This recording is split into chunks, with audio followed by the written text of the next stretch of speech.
묵상하게 될 본문의 말씀은 고린도후서 12장 10절의 말씀입니다. 함께 한 절의 말씀을 같이 읽도록 하겠습니다. 그러므로 내가 그리스도를 위하여 약한 것들과 능욕과 궁핍과 박해와 곤고를 기뻐하노니 이는 내가 약한 그때에 강함이라. 내가 그리스도를 위하여 약한 것들과 능욕과 궁핍과 박해와 곤고를 기뻐하노니 이런 것들은 우리의 삶에 있어서 기뻐할 요소가 아니죠. 이런 것을 두고 우리는 기뻐하기보다는 오히려 불만하고 불평하기가 쉽습니다. 그런데 바울은 내가 그리스도를 위하여 약한 것들과 능욕과 궁핍과 박해와 곤고를 기뻐하노니 이런 것들을 기뻐한다고 말하고 있습니다. 그리고 그 이유를 밝힙니다. 그 이유가 중요합니다. 이는 내가 약한 그때에 강함이라. 이는 내가 약한 그때에 강함이라. 내가 오히려 그러한 약한 가운데 처할 때 그때가 나에게 있어서는 강한 때라고, 그것을 깨닫게 되어지면서 바울은 그와 같은 요소를 안고서도 기뻐하는 자로 이렇게 우리에게 나타나고 있는 것입니다. 메가더 장군이 미국 육군 사관학교 재학 중이던 시절에 있었던 잊지 못할 일들을 회고하면서 들려준 이야기입니다. 강의실에서는 당시 유명한 교수로 널리 소문나 있던 페이버그 교수가 아인슈타인의 상대성 원리를 가르치고 있었습니다. 한참 강의에 열중하시던 페이버그 교수가 느닷없이 메가더의 이름을 부르시더니 상대성 이론을 일어나서 설명해 보라고 했습니다. 비교적 예습에 철저했던 메가더인지라 전날 밤에 달달 애워놓았던 교과서의 내용대로 일어나서 상대성 원리의 개요를 말했습니다. 그렇게 했으니 교수가 칭찬해야 할 것 같은데 교수는 인상을 찌푸리시더니 아주 의심쩍은 듯 자네는 이 이론을 제대로 이해하고 있는 것인가? 제대로 이해하고 지금 그렇게 말하고 있는 것인가? 라고 묻는 것입니다. 메가더는 무척 난처했습니다. 자신은 단지 그 이론의 핵심적 계략을 외웠을 뿐이지 사실 상대성 원리를 이해하지는 못했던 터였기 때문입니다. 메가더는 한참 동안 망설이다가 용기를 내어서 말했습니다.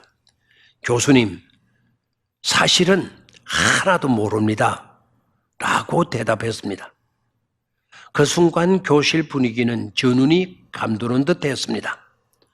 당시 1등을 하던 탁월한 메가더가 아무것도 모른다고 대답을 해버리니 교실 안에는 지 죽은 듯이 고요해졌고 1등 메가더 개인의 자존심은 물론이고 육군 사관학교의 자존심과 명예마저도 땅에 떨어지는 듯한 황당한 분위기가 되었을 것은 뻔한 일이었습니다. 그런데 유명했던 페이버그 교수는 느린 어조로 천천히 이렇게 말을 했습니다. 메가더 군, 사실은 말이야. 사실은 나도 모르네. 오늘 수업 것, 학과 것. Mr. 메가더, actually I don't know. End of class. 페이버그 교수는 뛰어난 학문뿐만 아니라 사려 깊고 겸손과 배려심을 두루두루 갖춘 그야말로 학자다운 뛰어난 교수였던 것입니다. 사랑하는 제자 메가더의 자존심과 나아가 웨스트 포인트의 명예를 지켜준 것입니다. 메가더는 자신의 회고록에서 그때의 일을 생각하며 그 교수에 대한 고마움에 감격의 눈물을 짓고 있었습니다. 이러한 겸손과 자존심, 그 공존의식의 영향을 지속적으로 받은 메가더는 이른바 그의 모든 사역을 마치고 의회에서 고별 연설을 할 때 또 나타났습니다. 고별 연설의 자리에서도 생애의 좌우명이자 자신을 지배해온 사상으로서 큰 자존심과 깊은 겸손이라고 하는 주제를 삼아가지고 연설을 했습니다. Great pride and deep humility. 곧 큰 자존심과 깊은 겸손은 같은 비중으로 늘 함께 공존할 때 세상은 아름다울 수가 있다고 강조했습니다. 솔직히 우리가 강한 자부심을 가지고 잘난 체 할 때, 그런데 속에서는 우리 내면에서는 형편없음이라는 양심의 소리를 듣게 될 때가 있잖아요. 반대로 우리가 한없이 낮아지고 깊은 겸손한 자리를 지켜갈 때에는 오히려 우리의 배심 안에서 강력한 자신감이 자리 잡고 있다는 사실을 체험하게 될 때도 있죠.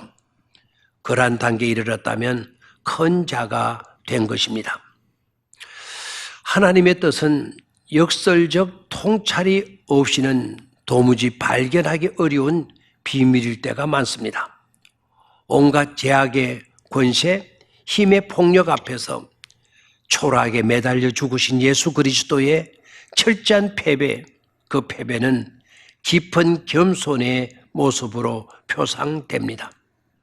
그러나 바로 그 순간이 영원한 승리가 이루어지는 순간이었고 또한 큰 자존심이 세워지는 순간임을 발견하게 됩니다. 가장 약한 십자가에서 죽음같이 보였던 십자가의 죽음, 가장 약한 상태의 십자가의 죽음, 그 자리가 바로 가장 강한 십자가의 승리로 나타나는 것을 우리에게 보여줍니다. 그것은 곧 힘을 초월한 더 큰 힘이며 약한 것이 진정으로 강한 영원한 질서인 것임을 보여준 것이죠. 목이 마르다고 절규하다가 절명하신 예방자 예수의 죽음은 아무도 이기지 못한 세상 죄악을 다 이기고 위대한 승리를 이룬 것입니다. 본문에서 사도 바울은 같은 고백을 하죠. 하나님은 약하고 허한 것들을 들어서 궁핍과 핍박과 곤고를 들어서 그 수많은 가시를 들어서 자신의 위대한 섭리를 실현해 나가는 분이심을 말씀해 주고 있습니다. 약한 것이 강한 것을 이기는 섭리, 깊은 겸손이 곧 크고 위대한 자존심이 되는 원리, 민심의 박약함이 군주와 독재자의 강성함을 이기는 역사를 보이는 섭리가 우리를 진리의 강으로, 그것이 진정 우리의 자랑임을 잊지 말아야 할 것입니다. 감사합니다.